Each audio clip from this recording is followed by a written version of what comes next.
রহমতের মাস, বরকতের মাস, নাজাতের মাস রমাদান। শাহরু রমাদানাল্লাযী উনজিলা ফীহিল কুরআন।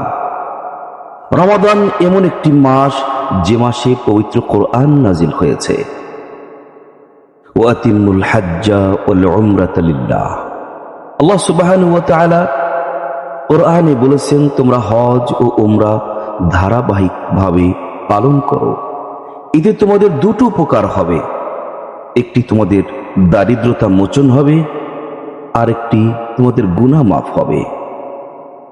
রমাদান মাসের উমরা নবী সাল্লাল্লাহু আলাইহি ওয়াসাল্লামের সাথে উমরা করার শামিল। তিনি বলেছেন, তা'দিলু হাজ্জাতিন, হজের সমান সওয়াব পাওয়া যাবে রমাদান মাসে উমরা হজ করলে। তবে যার উপর হজ ফরজ হয়েছে তাকে অবশ্যই হজ পালন করতে হবে। একে তো রমজান মাস, দ্বিতীয়ত বাইতুল্লাহতে রমজান। সুবহানাল্লাহ, রমজান মাসের আমল একে 70, হজ উমরার খরচ একে 700 সাবুমিয়াতা জাইফিন ক্বালা রাসূলুল্লাহ। বাইতুল্লাহতে 1 রাকাত নামাজে 1 লক্ষ রাকাত নামাজের সওয়াব পাওয়া যায়। মিয়াতা আলফ ক্বালা রাসূলুল্লাহ সাল্লাল্লাহু আলাইহি ওয়াসাল্লাম। এখানে রয়েছে রুকনি আমানি, যাতে নবী সাল্লাল্লাহু আলাইহি ওয়াসাল্লাম ডান হাতে স্পর্শ করে বলেছেন, বিসমিল্লাহি আল্লাহু আকবার। কোন কোন সময় তিনি তার গাল মোবারক রুকনি আমানির সাথে লাগিয়ে দিয়েছেন।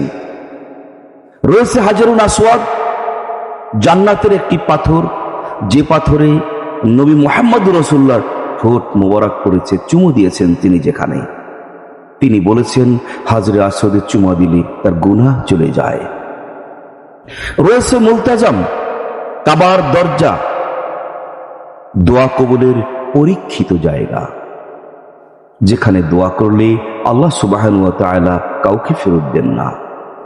এই ঘরে যারা আসবে তারা দুয়ুফুর রহমান, আল্লাহ তাআলার মেহমান।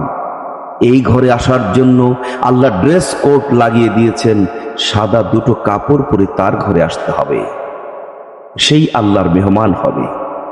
রয়েছে মা-এ জামজাম, পৃথিবীর শ্রেষ্ঠ পানীয়, যাহা পারে মানুষের ক্ষুধা তৃষ্ণা নিবারণ হয়। রয়েছে সফা ওয়াল মারওয়া, পাহাড়। ইন্না সফা ওয়াল মারওয়াতা মিন শাআইরিল্লাহ, আল্লাহর নিদর্শন সমূহের মধ্যে এ দুটো আল্লাহ তাআলার একটি নিদর্শন। কোটি কোটি বছরের জীবন্ত ইতিহাস বাইতুল্লাহ, 1,24,000 নবীর পয়গম্বরদের স্মৃতি বিজড়িত কাবা শরীফ। কোটি কোটি বছরের জীবন্ত ইতিহাস বাইতুল্লাহ, 1,24,000 পয়গম্বরের স্মৃতি বিজড়িত এই কাবা শরীফ। সারা জীবনের গুনাহের বোঝা মাথায় নিয়ে, পাহাড় সম গুনাহ নিয়ে বান্দা আল্লাহর দরবারে এসে গুনাহ মাফের জন্য হাজিরা দিয়ে বলতে থাকে, লাব্বাইক আল্লাহুম্মা লাব্বাইক। নবী সাল্লাল্লাহু আলাইহি ওয়াসাল্লাম বলেছেন, হজ মাবরুর এ যেন তার মায়ের পেট থেকে জন্ম নেওয়া শিশুর মতো নিষ্পাপ হয়ে যায়, অর্জিত হয় আল্লাহ তাআলার সন্তুষ্টি। বাইতুল্লাহতে প্রতিনিয়ত রহমত বর্ষণ হতে থাকে। নবীজি বলেছেন, 60 লিত-তাইফিন, 60 যারা তাওয়াফ করে তাদের উপর, ও 40 লিল-মুসাল্লিন, 40 যারা এখানে নামাজরত অবস্থায় থাকে, ওয়া 20 লিজ-জাইরিন লিন-নাজিরিন, যারা শুধুমাত্র নজর করে এই নিকষ কালো বাইতুল্লাহকে দেখে। সুবহানাল্লাহ।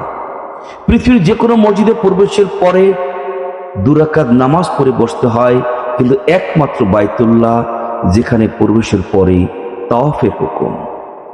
এখানে রয়েছে মিনা, মক্কাতে রয়েছে মিনা, মুজদালিফা, আরাফা, অসংখ্য নবীদের স্মৃতি বিজড়িত জায়গাসমূহ প্রদর্শনের ব্যবস্থা।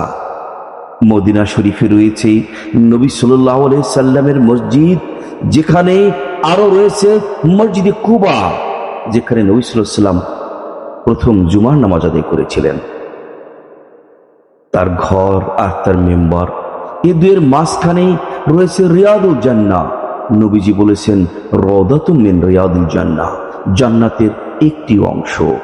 এখানে নামাজ পড়ার জন্য বর্তমানে পারমিশনের প্রয়োজন হয়। হজ ও উমরার জন্য visa, ticket, transport, hotel, Jiara, Riadul জান্নাহ সহ সমস্ত কিছুর ব্যবস্থাপনা করছে মারিয়াম হজ ও উমরা কাফেলা। একজন মুমিনের সারা জীবনের লালিত স্বপ্ন হলো আল্লাহর ঘরটা জিয়ারত করা, হজ ও উমরা করা। এই হজ ও উমরা করার জন্য প্রয়োজন হবে সঠিক ইসলামী জ্ঞানের। আল্লাহ তাআলার এবং তার নবীজির সুন্নত অনুযায়ী, নিয়ম অনুযায়ী হজ ও উমরা পালন করাই, এটাই হজ্জে মাবরুর হিসাবে পরিগণিত হবে আল্লাহর দরবারে।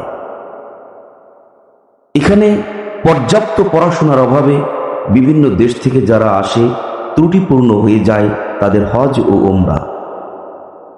সেজন্য আমি আবুল খায়ের আল সদর রয়েছি মক্কার পাশে, বাইতুল্লাহর পাশেই রয়েছি শরঈ গাইড হিসেবে, মুআল্লিম হিসেবে।